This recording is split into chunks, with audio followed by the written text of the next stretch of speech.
What makes Dragon Ball Z so good?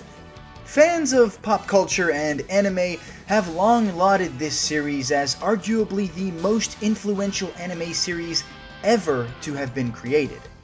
And I can't help but agree, seeing as how just about every shonen anime since DBZ aired has obviously taken inspiration from the series. Even One Piece, the most profitable, long-running, and best-selling anime and manga series of all time, takes some serious notes from the prominent franchise. Hell, Luffy and Goku are practically the same person, at least at the start of their respective adventures. For a while, anime itself was defined by what Dragon Ball Z was doing, and it was arguably DBZ that truly made anime the worldwide phenomenon it is today. Nowadays, it's JoJo's Bizarre Adventure that seems to be at the forefront of anime culture and memedom, with various references to the show being sprinkled throughout all of pop culture. But you gotta remember, before JoJo's was the meme titan it is today, that spot had been firmly occupied by Dragon Ball Z. In the 90s and 2000s, if someone was making an anime reference, you could bet with certainty that that reference was Dragon Ball Z inspired. But here's the thing, while DBZ is undoubtedly famous and beloved by millions of fans worldwide, we can't just look past all of the cringy and flat-out nonsensical content DBZ has pumped out over the years. Whether it's seemingly concrete rules that the show sets up and tells the audience are important only to be completely disregarded later on, or the incredible cast of side characters and villains that end up completely neglected. I'm talking about you, Gohan. What happened to you? You used to be so awesome, so badass, and then the tracksuit happened. I guess it just goes to show, if you're a proactive and caring father, you can't be powerful in Dragon Ball Z.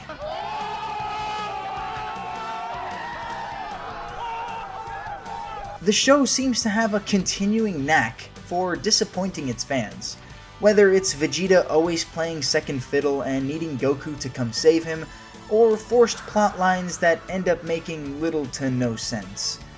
Broly hates Kakarot because he cried a lot for like 3 hours. But that's really dumb. But he's so cool! But that's so dumb! If I'm being honest, DBZ has at times been a guilty pleasure for me, especially concerning Dragon Ball Super. So why is it that despite this, I and many anime and manga fans and critics around the world still love this show and consider it one of the greatest anime of all time? One might argue that nostalgia is a hefty contributor to this, and there's some truth to that.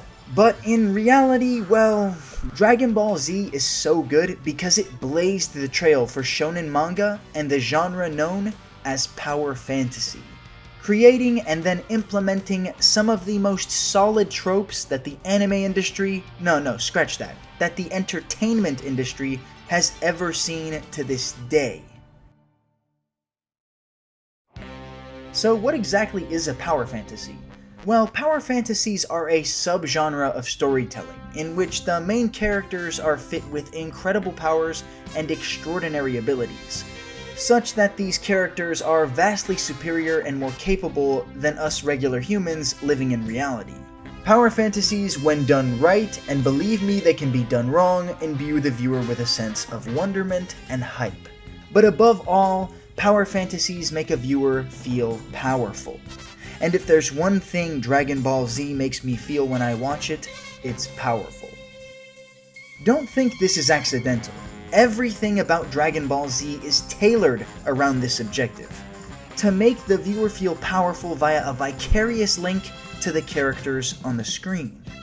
And heroic moments throughout the show accomplish this objective by giving the viewer tremendous displays of how far the characters we've seen grow and change over the course of the entire show have really progressed. Oftentimes, these action-packed moments are accentuated by robust feats of pure badassery, leaving the audience completely dumbstruck when the dust finally settles. Dragon Ball's unique brand of world building suits the franchise very well. The stylistic design of the characters and their actions on screen serve to elucidate the audience as to just how powerful the characters on screen are. Fighters draw in strength by bracing powerful stances and howling in bloody rage as coronas of blazing energy atomize the very ground they once stood on. The show is obviously driven by this central theme of power and being the strongest. The characters themselves speak through their actions, often embracing the show-don't-tell method of storytelling, and in turn wind up producing some of the most powerful characters in all of fiction. To drive this point home, I have an example from an argument many people are all too familiar with. The age-old Goku vs. Superman debate, which has raged on for what seems like an eternity.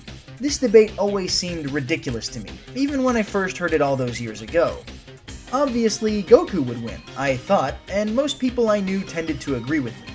After all, Goku was the man, and he and all his friends were freely capable of catastrophic feats of strength that simply dwarf what most other characters in fiction are capable of.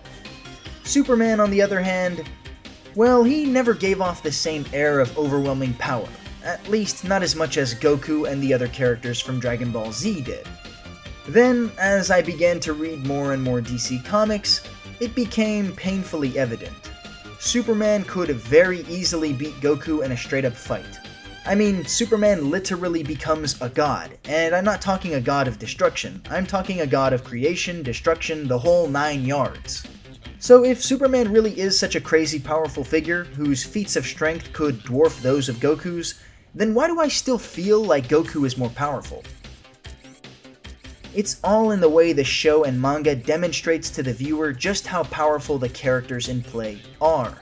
These brilliant design and storytelling techniques were patented by Dragon Ball Z, and are a big part as to why this show was considered so unique when it first came out.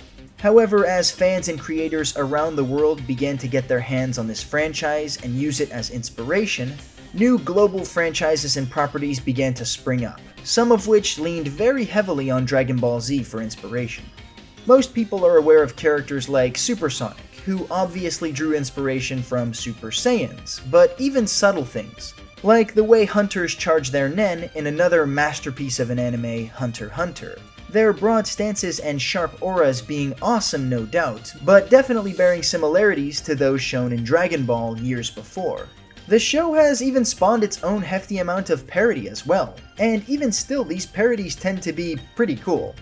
The most famous example to me being Dragon Ball Z Abridged, by the talented and hardworking Team 4-Star. Despite the fact that the show is crock-full of hilarious jokes and is obviously geared to be a comedy, the sheer badass nature of Dragon Ball Z is so overwhelming that what is primarily supposed to be a comedy winds up being an action-packed epic. That is also gut-bustingly hilarious. This is in part because Team 4-Star has some excellent writers and voice actors on their team, but also because DBZ has some of the most explosive and well-choreographed fights in anime, especially when compared to what was being produced at the time. What with the planet-popping techniques and punches so hard the person's fist literally bulges out the back of their opponent's chest. This is the kind of thing you can only really do through the medium of animation, because this kind of thing would look really weird and very unnatural in a live-action setting. Dragon Ball Z utilizes this medium extremely tactfully, using the fact that the show is actually hand-drawn, therefore not bound by the laws of conventional physics and body proportions. This means that choreography can be off the walls insane, and scenes can be drawn with exaggerated detail that would seem completely wonky if attempted in real life. Dragon Ball Z is so good because it did most of this first. You gotta remember, we're talking about a series that first came out in 1985. Most comparable shonen manga and anime came out a few years after Dragon Ball had already hit its stride. To say this show blazed the trail for most future shonen hits would be accurate to say the least. And yes, nostalgia does fill in for a lot of the buffoonery that is Dragon Ball Z. But beyond the nostalgia, I'm still a firm believer in this show's ability to withstand the test of time.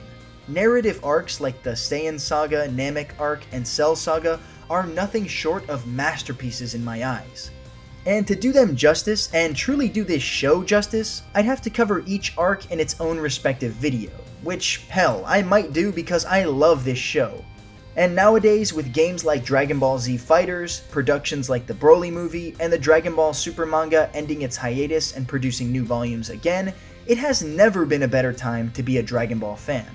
Akira Toriyama, bless his heart, sits on similar ground to Stan Lee in my book. I can say with certainty that I have nothing but respect for what he's managed to produce and the unique style that he's patented. His vision of power fantasy and contribution to fiction and gaming will forever leave its mark on the world. And that's not such a bad thing, at least if you ask me.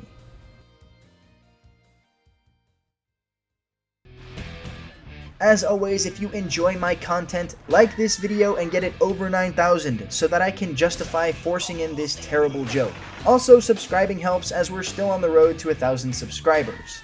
Anyways, with that, I will end this video and remind you all to go out there, support the official release, and keep on loving good stuff.